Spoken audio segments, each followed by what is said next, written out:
Tonight we're focusing on the challenges and questions surrounding developmental delays in children and how early intervention programs here in Lubbock are making a difference for families every day. In honor of Developmental Disabilities Awareness Month, KCBD News Channel 11's Imani Jackson shows us how they are supporting parents during their most uncertain moments. If we miss these early years, they're delayed everywhere else. So we've got to get in there, hopefully from birth. Those early years can shape everything from learning to speak to how a child plays, moves, and connects with others.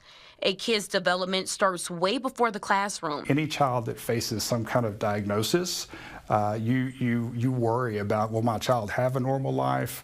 Will there be certain obstacles that I can't help him with? What will they do if I pass away? For families in Lubbock and surrounding communities, those questions can feel overwhelming.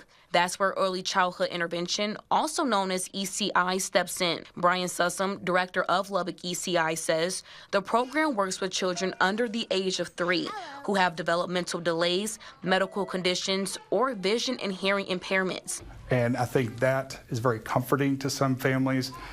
It can be devastating when they receive a Down syndrome diagnosis or genetic diagnosis. So having somebody there who's dealt with this before and you can refer to and ask and you can call and you can email, I think is very comforting to families.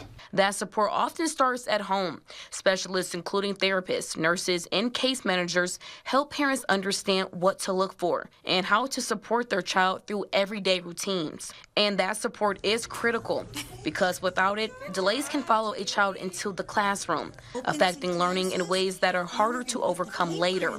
But those delays that never got taken care of are going to plague them through the rest of their school years. And these delays now can cause delays in math and reading and science, those things that schools already struggle with.